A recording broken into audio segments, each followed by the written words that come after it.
పాలమూరు రైతు పండుగలో ప్రతిపక్షాలపై సీఎం రేవంత్ రెడ్డి మండిపడ్డారు. రుణమాఫీ చేస్తామని బీఆర్ఎస్ రైతులను మోసం చేసిందని ఆరోపించారు. 25 రోజుల్లోనే 17,000 కోట్ల రూపాయలు రుణమాఫీ చేశామని, రుణమాఫీ బీఆర్ఎస్ బీజేపీ చర్చకు రుణమాఫీపై రావాలంటూ రేవంత్ రెడ్డి సవాల్ విసిరారు. లగచర్లలో బీఆర్ఎస్ నాయకులు అమాయకులను జైలుకు పంపారని ఆరోపించారు. లగచర్ల ప్రజలు ప్రతిపక్షాల ట్రాప్లో పడొద్దన్నారు రేవంత్. 10 సంవత్సరాలు మొదటి 5 సంవత్సరాలు 1,00,000 రూపాయల రుణమాఫీ చేస్తా అన్నాడు. 4 విడతలు అన్నాడు. మిత్తి నేనే కడతా అన్నాడు. ఆయన కట్టిన దాంట్లో అసలు కంటే మిత్తికే ఎక్కువైంది. 2018 నుంచి 2023 వరకు మళ్ళీ 1,00,000 రూపాయల రుణమాఫీ చేస్తా అన్నాడు. మొదటి 4 సంవత్సరాలు అన్నా పైసా కూడా ఇవ్వలే.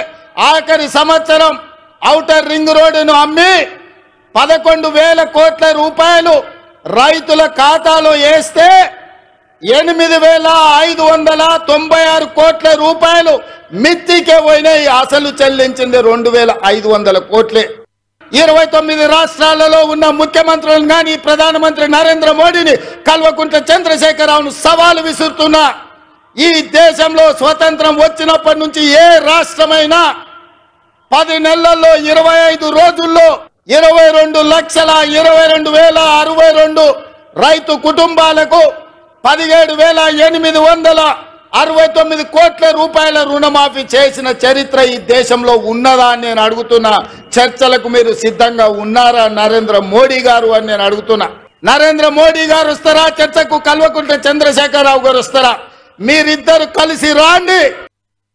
ఒక పారిశ్రామిక వాడను నిర్మించి కొడంగల్ను నేను అభివృద్ధి చేయాలంటే చిచ్చు పెట్టి, లగచర్ల మంటలు పెట్టి, అధికారులను కొట్టించి, కలెక్టర్ల మీద దాడులు చేపించి ఇవాళ అమాయకులైన మా లంబాడి సోదరులను జైళ్లకు పంపించారు. నేను ఆయనలోనే చెప్పిన, వాళ్ళ మాయమాటలు నమ్మకండి, వాళ్ళు ఉచ్చులో దించుతున్నారు.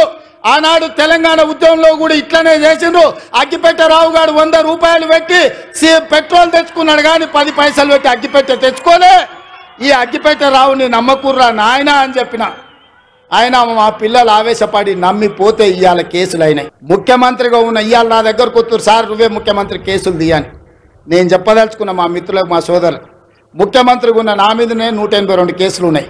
నా కేసులే నేను తీసుకోలేకపోయినా. ఇవాళ వాళ్ళు అడ్డుకుంటారు, పోతారు. వాళ్ళకి ఫామ్ హౌస్లు ఉన్నాయి. ఒక ఆయనకు జన్వాడలు ఉంది, ఒక ఆయనకు గజ్వేల్ ఉంది. వాళ్ళు సంతోషంగా ఉంటారు. మళ్ళీ ఈ జిల్లాకి ఎప్పుడైనా పరిశ్రమలు వస్తాయా? మన పిల్లలకు ఉద్యోగాలు వస్తాయా? ఇవాళ మీరు అండగా నిలబడితే 10 రూపాయలు ఎక్కువైనా ఇచ్చే శక్తి నా దగ్గర ఉంది. నేను సంతకం పెడితే 10 లక్షలు కాదు, ఎకరాకి 20 లక్షలు ఇచ్చే శక్తి నా దగ్గర ఉంది. తీసుకోండి, 20 లక్షలు తీసుకోండి. మీకు ఇచ్చే బాధ్యత నాది. ఇంటికి పైసలు తెచ్చి ఇచ్చే బాధ్యత మాది. నీ ఇంట్లో ఉన్న చదువుకున్న వాళ్ళకు, చదువు రాని వాళ్ళకు ఉద్యోగాలు ఇచ్చే బాధ్యత నాది. అభివృద్ధిని అడ్డుకోకండి, మా మాటలు వినకండి, వాళ్ళ ఉచ్చులో పడకండి. వాళ్ళ ఉచ్చులో పడితే జైల్లోకి వెళ్తే మన కుటుంబాలు ఆగమవుతాయి. ఇవాళ 10 రూపాయలు ఎక్కువ తీసుకోండి, పక్కకు పోయి భూమి కొనుక్కోండి, పిల్లలకు ఉద్యోగాలు తీసుకోండి, మీ కుటుంబాలు బాగుపడండి.